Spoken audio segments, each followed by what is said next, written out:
Hi guys, আসসালামু আলাইকুম। আশা করছি সবাই যার যার অবস্থান থেকে অনেক অনেক ভালো আছেন এবং সুস্থ আছেন। আলহামদুলিল্লাহ, আমিও ভালো আছি। আজ আপনাদের তৈরি করে দেখাবো আলু দিয়ে ভুড়ি ভাজি। এই রান্নাটি আপনারা অনেকে পারেন, তবে আজকে আমি আমার মতো করে তৈরি করব। তো এজন্য আমি এখানে ভুড়ি নিয়েছি, আর ভুড়িকে খুব ভালোভাবে কেটে ধুয়ে পরিষ্কার করে নিয়েছি। ভুড়ি ধুতে গেলে দেখা যায় যে ভুড়ির ভেতরে যে তেল আছে সেটা বের হয়ে চলে যায়, আর এভাবে যদি প্লাস্টিকের ঝাঁকায় আপনারা ভুড়িটাকে ঢেলে নেন, তাহলে দেখা যাচ্ছে যে পানিটা নিচে যাবে, বাট হচ্ছে ভুড়ির যে তেলগুলো আছে সেগুলো এরকমভাবেই আটকে যাবে। তো এখানে আমি দেশি আলু নিয়েছি, আর আলুগুলোকে আমি কিভাবে কেটেছি দেখেই বুঝতে পারছেন। এখানে অবশ্যই দেশি আলু নিতে হবে, তাহলে আলুগুলো আর গলবে না।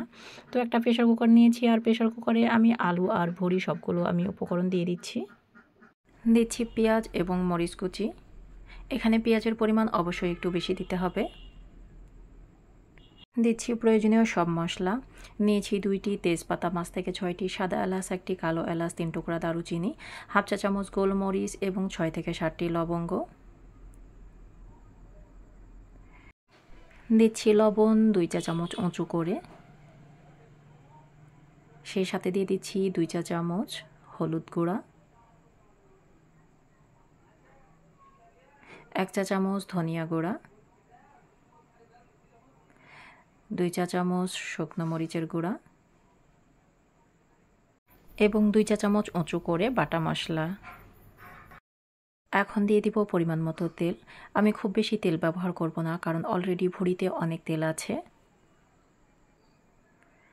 এখন সবগুলো উপকরণকে আমি খুব ভালোভাবে হাত দিয়ে মসলে মসলে মেখে নেব। রান্নাটি আমি খুব দ্রুত করব, যার কারণে আমি এখানে প্রেশার কুকার ব্যবহার করেছি। মাখানো শেষ, এখন হাত ধোয়া পানি দিয়ে দিচ্ছি। খুব বেশি পানি দেব না, এমন করে পানি দেব যেন ভুড়ি এবং আলুর গায়ে গায়ে ঠেকে থাকে। তো ঢাকনা দিয়ে ঢেকে এখন আমি 5 থেকে 6টি সিটি দিয়ে নেব। প্রেশারে সিটি চলে এসছে। তো এখন আমি ঠান্ডা করে ঢাকনাটি খুলে নিচ্ছি। তো এই অবস্থায় যদি আপনাদের মনে হয় যে পানির পরিমাণটা একটু বেশি আছে, তাহলে ঢাকনাটা খুলে আপনারা কিছুক্ষণ জাল দিয়ে নেবেন। তো এক হাতে ক্যামেরা ধরে রেখেছিলাম আর এক হাতে খুলছিলাম, যার কারণে কিছুটা কষ্ট হচ্ছিল। একটি লোয়ার কড়াই বসিয়েছি, আর তাতে দিয়ে দিচ্ছি পরিমাণ মতো সয়াবিন তেল। তেলটি যখন গরম হয়ে আসবে তখন দিয়ে দিব 2টি রসুন থেতো এবং 4টি শুকনো মরিচ। রসুন এবং মরিচ যখন ব্রাউন কালার হয়ে যাবে তখন দিয়ে দিব আস্ত জিরা 1 চা চামচ।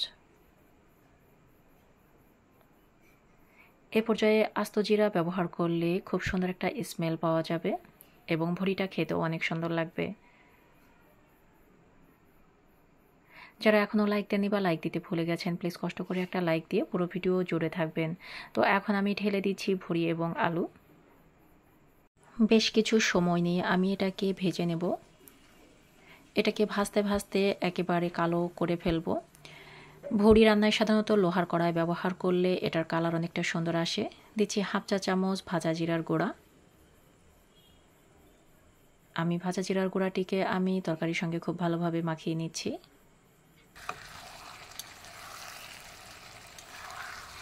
আপনারা অনেকে আছেন যারা ভুড়িতে আলু খেতে পছন্দ করেন না, সেক্ষেত্রে অ্যাভয়েড করতে পারেন। কিন্তু এভাবে যদি আলু দেন তাহলে দেখতে পাবেন যে ভুড়ি থেকে আর তেমন তেল বের হবে না, প্রত্যেকটা তেলকে অ্যাবজর্ব করে নেবে আলু। আর চেষ্টা করবেন এখানে দেশি আলু ব্যবহার করতে। তো ফাইনালি আমার ভুড়ি ভাজিটি হয়ে গেছে। এরকম ভুড়ি ভাজি রুটি, পরোটা, খিচুড়ি, ভাত সব কিছুর সঙ্গেই অনেক ভালো যায়। তো আমাদের বাসায় যখনই আমরা ভুড়ি রান্না করি তখনই আমাদের রুটি করতে হবে, এটা মাস্ট। তো আজকের ভুড়ি ভাজি রেসিপিটি আপনাদের কাছে কেমন লেগেছে অবশ্যই কমেন্টসে জানাবেন। ভালো লাগলে লাইক, কমেন্ট এবং বেশি বেশি শেয়ার করবেন। মনে রাখবেন আপনার একটি শেয়ার হাজারো মানুষের কাছে পৌঁছে দেবে আমার রান্নার রেসিপি। সবাইকে আবার ওয়েলকাম জানিয়ে আজকের মতো বিদায় নিচ্ছি। আল্লাহ হাফেজ।